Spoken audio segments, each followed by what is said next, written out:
मैंने बहुत हिम्मत करके मैं गवाही देने आई हूँ, मैं नहीं दे पाती। बृहस्पतिवार की रात को ऐसा हुआ कि मेरे जो बड़े भैया हैं वो हम लोग से बहुत अलग है, प्रभु से बहुत अलग है, वो हम में है ही नहीं। ऐसे मम्मी और भैया की लड़ाई हुई, तो वो लड़ाई मैंने भैया को भी समझाया कि अगर आपको इनकी बात अच्छी नहीं लगती तो आप मत बोलो, और मैंने मम्मी को भी बोला कि वो जो करते हैं उन्हें करने दो, मत बोलो। लेकिन इन लोगों को वो चीज़ नहीं हुई, बहुत लड़ाई हुई, यहाँ तक कि ऐसा हुआ कि तू मर जा तो मुझे गम नहीं है और तू मर जा तो मुझे गम नहीं है। ये ऐसे हुआ। फिर पापा और फिर भैया की हो गई दोपहर में, तो पापा की भैया की हुई तो फिर मेरा भाई बहुत रोने लग गया। वो कह रहा मुझे नहीं पता मुझे क्या होता है। उसने पापा को बहुत कुछ कह दिया जो नहीं कहना चाहिए।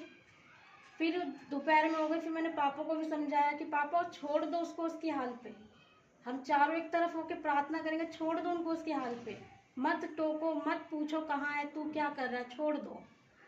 अब रात को ऐसा हुआ, बहुत बारिश भी हो रही थी, तो मेरे भाई को क्या हुआ नहीं पता अभी तक हमें भी। तो मम्मी ने कुछ कह दिया, अब उसने गाली शुरू कर दी।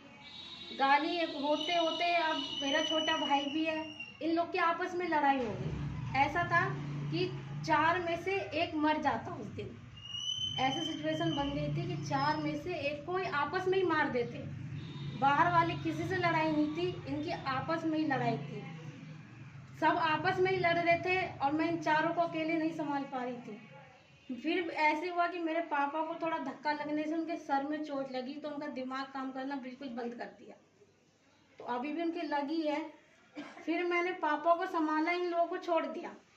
फिर मेरे को दिमाग में आया कि नहीं, ये ऐसे नहीं होगा।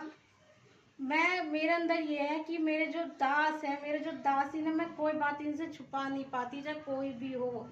जो नहीं भी बताने वाली, मेरी मम्मी नहीं बताती, मेरा भाई नहीं बताता, पर मैं बताती हूँ इनको, क्योंकि मैं इनको बताए बिना नहीं रह सकती। चाहे मेरे पापा पीते हो या मेरे भाई मम्मी को मारता हो या मेरा छोटा भाई कुछ भी करे, मैं बताती हूँ। लेकिन उस रात मेरी अगर ये नहीं होते तो मेरे घर में 1 लाश गिर चुकी होती। क्यों? क्योंकि भैया भी नहीं संभाल पा रहे थे मेरे से, और भैया की वजह से मैं छोटे भाई को नहीं संभाल पा रही थी, पापा को नहीं संभाल पा रही थी, मैं अकेली थी और मेरा किसी ने कोई साथ नहीं दिया।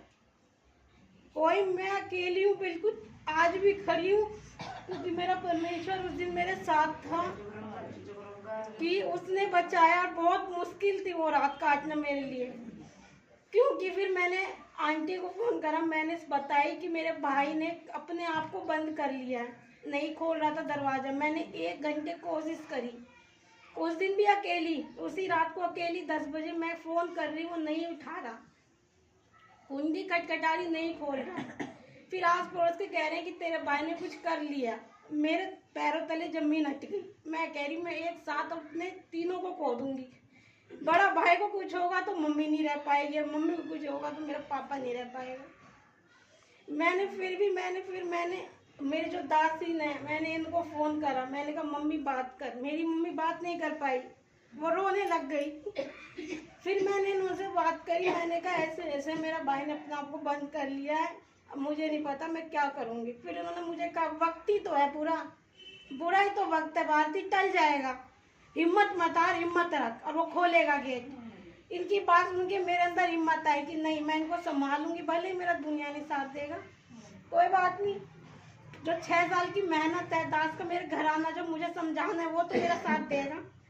ये सोच के मैं खड़ी हुई, मैं गई। मैं थोड़ी देर इनसे बात करने के बाद मैं खड़ी होके गई, उसने गेट खोला, मेरे को और अंदर से हिम्मत आ गई कि हाँ अब ये दुआ बिल्कुल रंग लाएगी।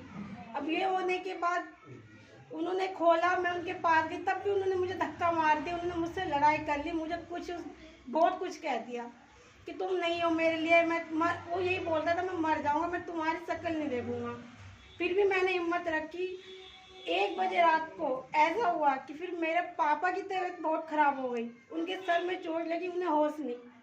फिर मैंने फ़ोन करा, फिर हमारे पास्टर ने, फिर इनको मैंने बताई, फिर उन्होंने कहा भारती हिम्मत रख। इन्होंने प्रार्थना करी, फिर मेरे पापा थोड़ी देर के लिए शांत हो गए, यीशु का लव छिड़का, शांत हो गए, सो गए।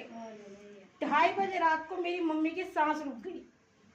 एक ही रात की बता रही हूँ, अलग गवाही नहीं, एक ही दिन की है और एक ही रात की है। 2:30 बजे रात मेरी मम्मी की बहुत सीरियस हो गई, कोई मेरे पास नहीं आया। मेरा छोटा भाई जो है ये कुछ नहीं, ये बैठा हुआ मम्मी के पास कह रहा मम्मी मर गई। मैं कह रही नहीं, मेरे अकेली थी ना पापा। फिर उसके बाद मैंने मम्मी को उठाया, मैंने कहा क्या, वो नहीं बोल रही थी, ना सांस आ रही थी, ना हाथ हिल रहे थे, ऐसी लेटी हुई थी बिल्कुल।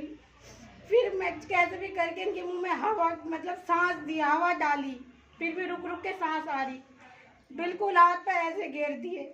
फिर मेरा बड़ा क्या हुआ मुझे नहीं पता, मेरा बड़ा भाई आके मम्मी को गले लग के रोने लग गया, कह रहा मम्मी मर जाएगी तो हम कैसे रहेंगे।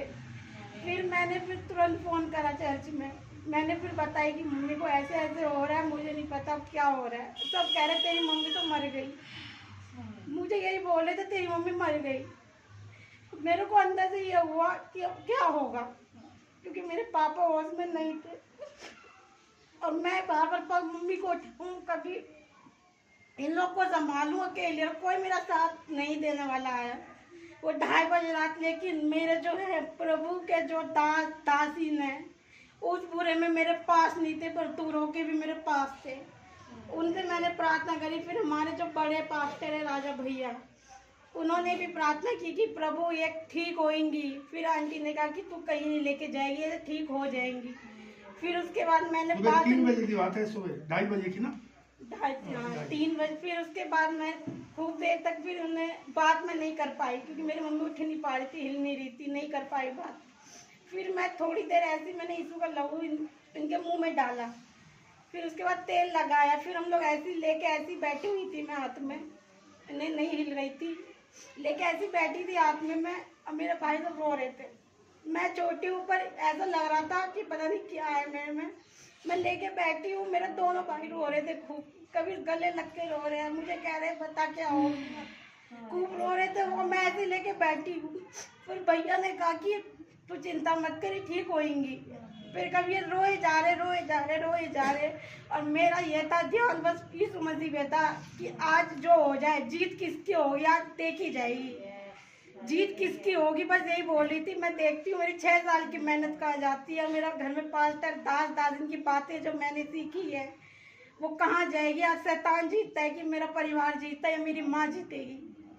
लेटे लेटे ऐसी हिल नहीं रही थी। फिर एकदम से इनकी सांस आई और ये उठ के चलने लग गई। हालेलुया, प्रेज द लॉर्ड, क्या बात है। इनको सहारा भी नहीं दिया मैंने, किसी ने नहीं सहारा दिया। वो खड़ी हो गई, कह रही क्या हुआ। फिर सारे हम खूब रोने लग गए।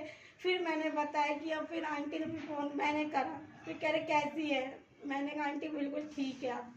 इन्होंने कहा चिंता मत कर, कोई बात होगी तो मुझे बताइए, फ़ोन करियो। लेकिन दोबारा परेशानी प्रभु ने आने ही नहीं दी कि मैं फ़ोन करती। और आज मैं लेके आई हूँ इनको, यहाँ पे बैठी है मेरी मम्मी भी और ये छोटा भाई भी, पापा भी। हालेलुया, प्रेज द लॉर्ड, क्या बात है। प्रभु असंभव को संभव करने वाला उस यीशु मसीह के पास आप लोग आते हैं। आप ध्यान रखें कि कैसी गवाही है। और हमारी जो काम है, हम दासों का पूरी फैमिली दास है, रात हो दोपहर हो किसी टाइम भी हो, हम पीछे नहीं हटते। प्रार्थना से हम प्रार्थना करते हैं, बुलाओगे तो आएंगे, नहीं बुलाओगे तो नहीं आएंगे। और प्रार्थना के लिए मोबाइल खुले रहते हैं। अब तो पास्टर राजा मसीह सबके मोबाइल हैं, मोबाइल से प्रार्थना कराओ ताकि आप लोगों का संगति प्रभु के साथ जुड़ जाए। हमारे साथ नहीं, प्रभु के साथ जुड़ेगी और हमारे जरिए से जुड़ेगी तो आप चंगे हो जाओगे। जय मसीह।